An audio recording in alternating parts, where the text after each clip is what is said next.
안녕하세요. 이현재 목사입니다. 오늘은 누가복음과 사도행전에 대해서 개괄적으로 살피는 시간을 갖도록 하겠습니다. 백문이 불여일견이라는 말이 있습니다. 100번 듣는 것보다 한 번 보는 것이 낫다라는 말이죠. 오늘날과 같은 과학 시대에 있어서는 더욱이 믿는 바를 지지하는 증거들이 제시되어야 한다고 생각하기가 쉽습니다. 그러나 이러한 요구들은 고대 사회에서도 동일하게 존재를 했었습니다. 합리적인 사람이라면 누구든지 새로운 가르침이 제시될 때마다 그들에게 요구되는 것이 무엇인지를 알고자 했었습니다. 누가복음과 사도행전의 저자인 누가는 그리스도 교회에 관하여서 모든 것을 알고 싶어 했던 로마의 관원 데오빌로에게 알려줄 목적으로 많은 시간을 투자해서 수고하면서 이러한 증거들을 발굴하고 제시를 하였습니다. 누가는 모든 사실을 알고 싶어하는 데오빌로에게 그가 좀 당황하지 아니하고 또한 그가 배운 바에 더욱 확신을 가질 수 있도록 필요한 자료들을 모아서 제시를 하게 되었습니다. 그 내용이 누가복음과 사도행전에 수록이 되어 있습니다. 누가복음과 사도행전은 원래 한 권 또는 속권이라고 할 수가 있겠습니다. 많은 분량을 기록하는 것이 어려웠던 그 옛날에 둘로 나눈 한 권의 책이 바로 누가복음과 사도행전입니다. 그래서 우리는 사도행전을 누가복음의 속편이라고 말할 수가 있습니다. 따라서 이 두 권의 책이 연결되어 있다는 사실을 우리가 알고 나서는 두 권을 따로 떼어서 읽는다는 것은 현명하지도 않고 또한 가능하지도 않은 이야기가 되겠습니다. 어떻게 이 누가복음과 사도행전이 동일한 저자에 의해서 쓰여진 속편일까라고 생각을 하실 텐데요. 그 본문에 보면은 몇 가지 이유가 있습니다. 첫 번째로 사도행전의 서두에서 이 글이 누가복음에 이어서 기록된 글이라는 것을 1장 1절에서 제시를 합니다. 그리고 두 번째로는 누가복음과 사도행전 동일하게 데오빌로라는 한 성도에게 헌정이 되었다라는 사실을 기록을 하고 있습니다. 또한 두 책은 예수님의 승천 이야기가 끝나는 누가복음과 또한 예수님의 승천 이야기를 다시 시작하는 사도행전에 의해서 연결되고 있는데 이러한 기법이 바로 고대에 사용된 기법 중에 하나라고 볼 수가 있겠습니다. 그리고 네 번째는 누가복음과 사도행전은 유사한 문체와 관심사를 보여주고 있다고 할 수가 있겠습니다.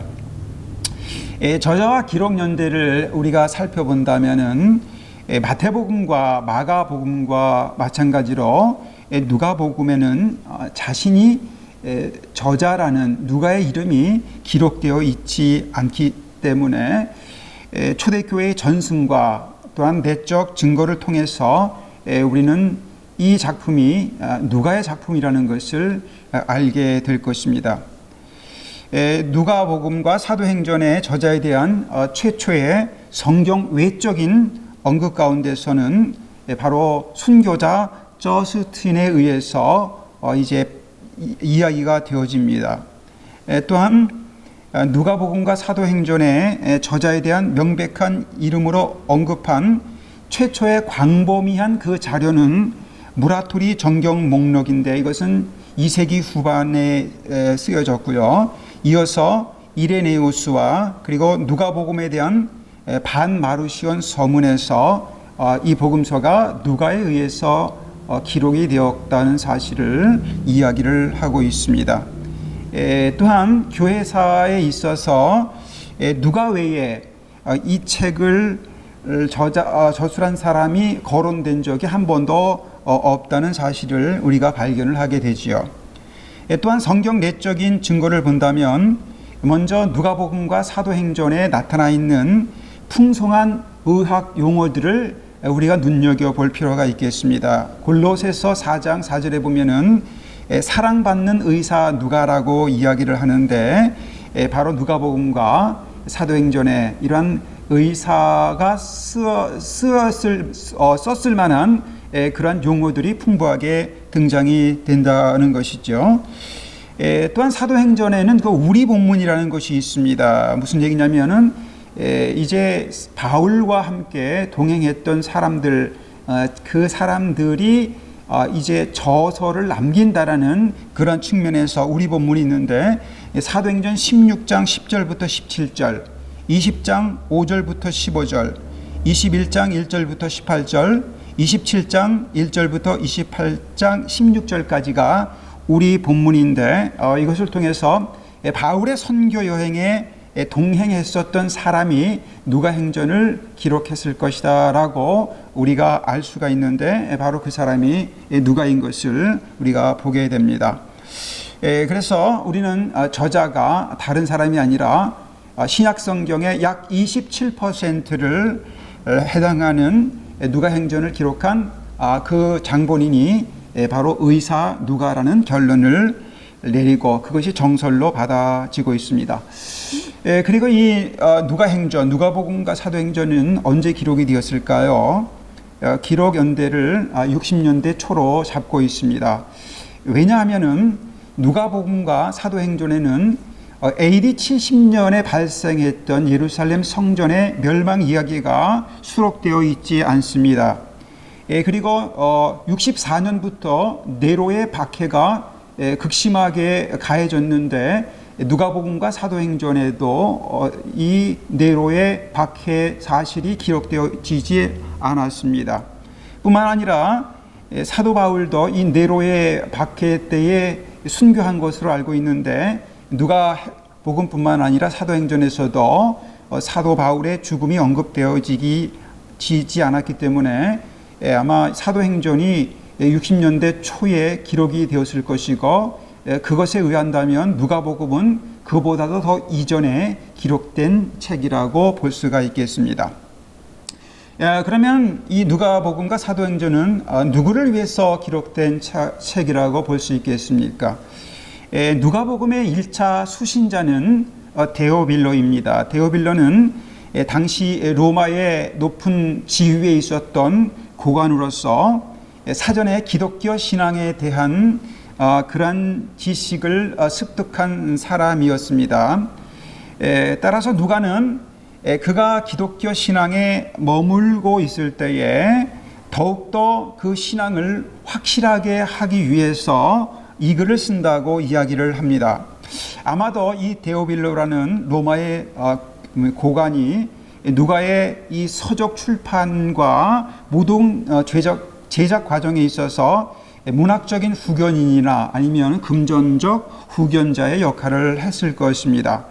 따라서 누가는 복음서의 수신자가 데오빌로다라고 밝히고 있지만은 사실 이 누가복음과 사도행전을 자세히 살펴보면은 데오빌로뿐만 아니라 광범위한 이방인 독자들을 향해서 이제 변증적으로 기록했던 책임을 알 수가 있습니다. 이방인들에게 이제 이 글을 알려주기 위해서 누가는 유대식 호칭과 이름을 모두 헬라식 그리스식으로 바뀌었습니다. 그리고 뿐만 아니라 이제 예수님의 그 족보에 대해서도 아브라함까지 올라가는 그러한 그 유대식의 족보가 아니라 바로 온 인류의 시조인 아담까지 올라감으로 인해서 이방인도 역시 하나님의 구원의 손길 안에 있다는 사실을 강조를 하게 됩니다. 또한 이 누가는 누가복음과 사도행전을 이렇게 데오빌로나 또 이방인 성도들에게 1차적으로 주었지만 뿐만 아니라 유대인 성도들에게도 초점을 맞추고 있습니다. 누가복음의 처음과 끝부분에서 성전에 대한 상생한 그런 묘사가 나오고 있습니다. 누가복음 2장 27절, 37절, 46절이라든가 24장 53절에서 성전, 다시 말해서 유대인들이 관심을 가지고 있는 성전에 대한 생생한 묘사가 나오고 있고, 또한 사도행전에 기술된 기독교에 대한 유대적인 표현들, 사도행전 21장 20절에서 확실히 이제 유대 그리스도인들의 공명을 일으킬 만한 그런 내용들을 적었습니다. 따라서 우리는 이 누가복음과 사도행전의 그 수신자가 1차적으로 데오빌로라는 한 개인이었지만 개인에 한정된 것이 아니라 이 땅에 살아가고 있는 그리스도를 영접하고자 하는 사람들이나 아니면 그리스도를 영접한 이후에 더 깊이 기독교 신앙에 이제 몰입하고자 하는 사람들에게 주어졌던 아주 소중한 자료라는 사실을 발견을 하게 됩니다. 그렇다면 이제 우리가 살펴볼 것은 과연 이 누가행전에서 강조하고 있는 것들이 무엇일까? 여러분, 이제 마태복음에서 강조하는 것과 마가복음에서 그리고 요한복음에서 강조하는 것이 각각 다를 텐데요. 오늘 누가복음에 보면은 몇 가지 강조점들이 나타나고 있습니다. 그 첫 번째가 신적인 당위성입니다. 무슨 얘기냐면은 하여야 하리라, 일어나야 하리라. 다시 말해서 어떤 일들이 바로 하나님의 신적인 계획과 주도권에 의해서 발생한다는 사실을 이야기하고 있지요. 그래서 누가복음의 이러한 신적인 당위성이 18번이 나타나고 사도행전에는 22번이 나타납니다. 그래서 예수님의 생애와 사역이라는 것이 우연에 의해서 이루어진 사건이 아니라 하나님께서 이미 결정하시고 하나님이 지명하시고 또한 하나님께서 이루신 것임을 증거를 하고 있습니다. 두 번째로 사도행전에서는 이방인에 대한 관심이 두드러지게 나타납니다. 누가복음에 10번 정도 나타나고 사도행전에는 이방인에 대한 그 관심사가 무려 43번이나 나타남으로 인해서 본서가 이방인을 향한 하나님의 구원이 어떻게 전개되고 있는지를 우리들에게 보여주고 있습니다. 또 하나 누가행전의 큰 특징 중에 하나는 그 사회적인 소외 계층에 관한 관심이 증폭되고 있다는 것입니다. 가난한 자에 대한 관심이 누가복음에 11번이나 기록이 되어 있었고, 당시 사회적으로 배제된 세리에 대한 언급도 자그마치 9번이나 등장을 하게 됩니다. 뿐만 아니라 그 당시에 보잘것없는 존재로 각인되어 있었던 그런 여성들에 대한 관심이 지대해서 누가복음에 28번 이상이나 등장을 하고 있고요. 사도행전에는 19번이나 등장을 합니다. 뿐만 아니라 누가복음과 사도행전에서는 회개함과 하나님께 돌아옴이라는 주제로 많은 지면을 할당하고 있는 것을 볼 수가 있습니다. 이렇게 이제 특별한 관심과 특별한 관점, 강조점을 가지고 누가복음과 사도행전을 전개를 하게 됩니다. 그러면 누가복음과 사도행전의 구조가 어떤 특징을 가지고 있는지를 살펴보도록 하겠습니다. 도입부에서 말씀드렸듯이 누가복음과 사도행전은 연속적인 책입니다. 그래서 그 전개 과정에 있어서도 연속성을 나타나는데요. 누가복음에 있어서는 예수님께서 이제 갈릴리 지역에서 사역을 시작하시고 전개하시다가 유다로 들어가서 예루살렘에 입성하는 사실, 그리고 예루살렘에서의 사역을 이야기합니다. 그에 반해서 사도행전은 바로 이 예루살렘으로부터 어떻게 그리스도의 복음이 세계 만방으로 전파되는지에 대한 관심을 이야기를 하고 있습니다.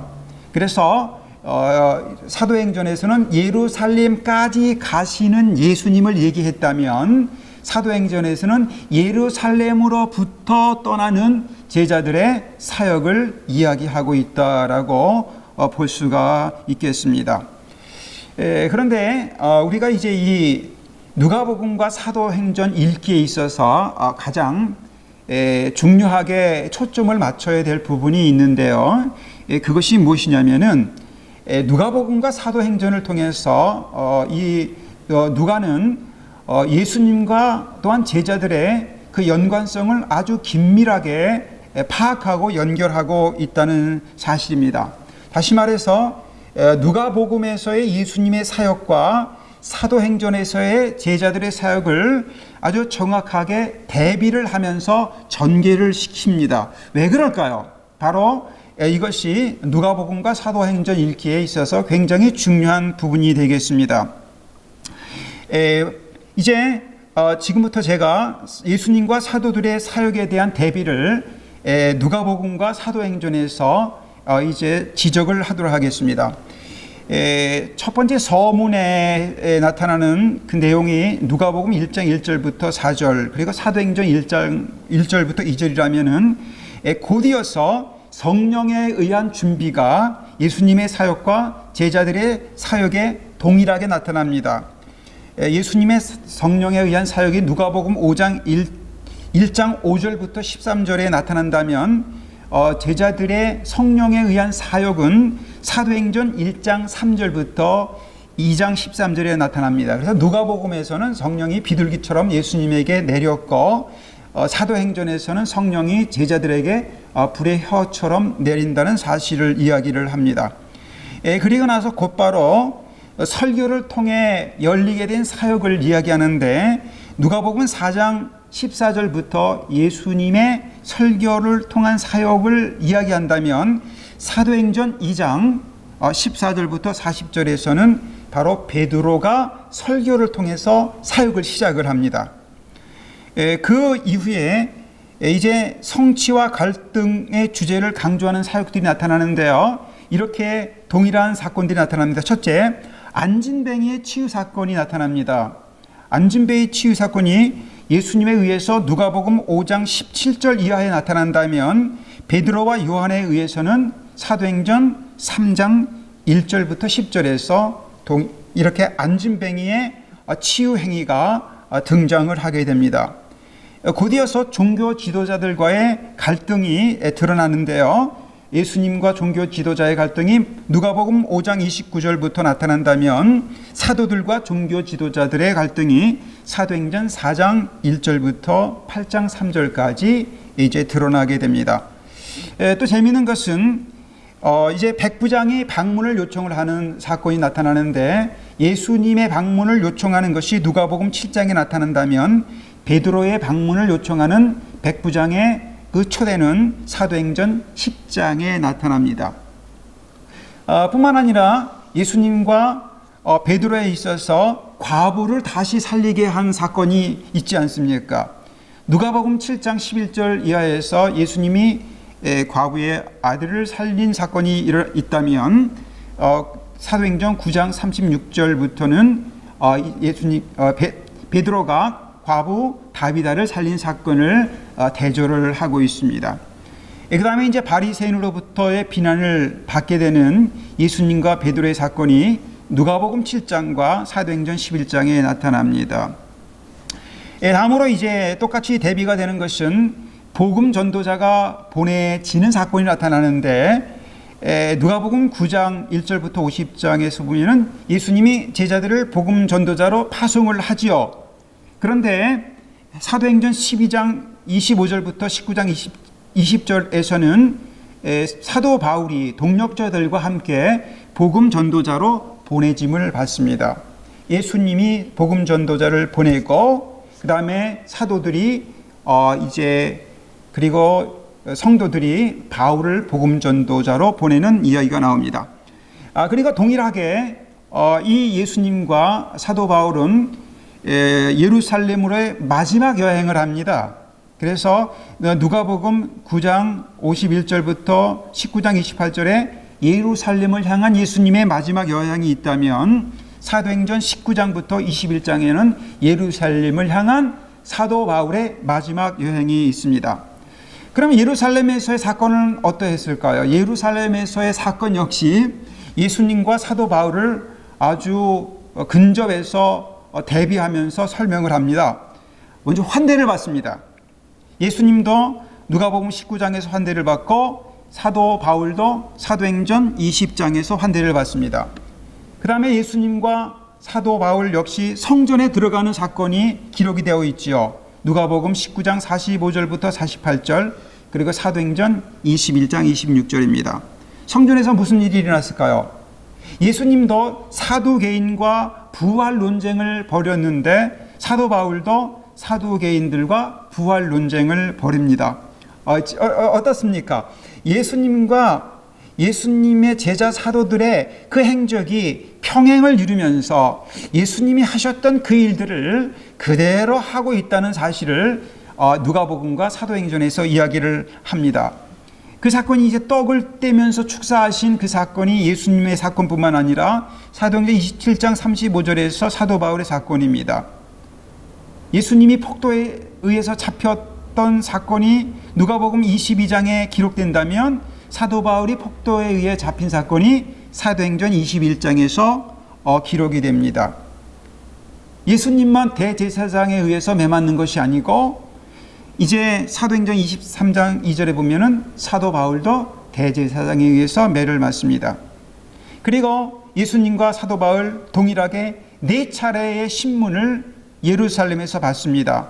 2차례는 유대인에게, 2차례는 이방인에게. 여러분, 자, 지금 누가는 누가복음과 사도행전을 통해서 무엇을 이야기하려고 했을까요? 사도행전과 누가복음을 통해서 누가가 얘기하고 싶었던 것은 바로 예수님께서 걸어가셨던 그 길을 예수님의 제자들과 사도들이 그대로 걷고 있다라는 것입니다. 예수님의 제자들이 예수님이 걸으셨던 그 길을 걸었던 것을 증명하고 싶었던 것이 바로 누가의 마음이었습니다. 무슨 이야기일까요? 누가는 이렇게 얘기하는 것입니다. 예수님을 만나고 예수님을 따르고 예수님 편에 있었던 제자들은 자기의 꿈과 비전과 자신들이 성취할 것을 따라간 것이 아니라는 것입니다. 예수님에 의해서 부르심을 받았던 사도들, 그 제자들은 누가복음에서 예수님이 걸었던 그 길을 사도행전에서 동일하게 걷고 있었다는 것입니다. 사도들이 걸었던 그 길은 예수님이 걸으셨던 길이요, 예수님이 보여주셨던 바로 그 길이라는 것입니다. 딴 길을 추구하거나 지향하지 않았다는 것입니다. 예수님께서 예루살렘에서 이루신 그 구원을 예루살렘으로부터 세계 만방에 펼치기 위해서 그들이 해야 했던 일은 다른 것이 아닙니다.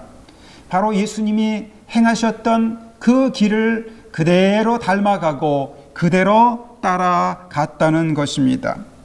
여러분, 정확하게 예수님이 걸어갔던 그 길을 걸었던 사도들의 모습을 우리는 사도행전과 누가복음을 통해서 알 수가 있습니다.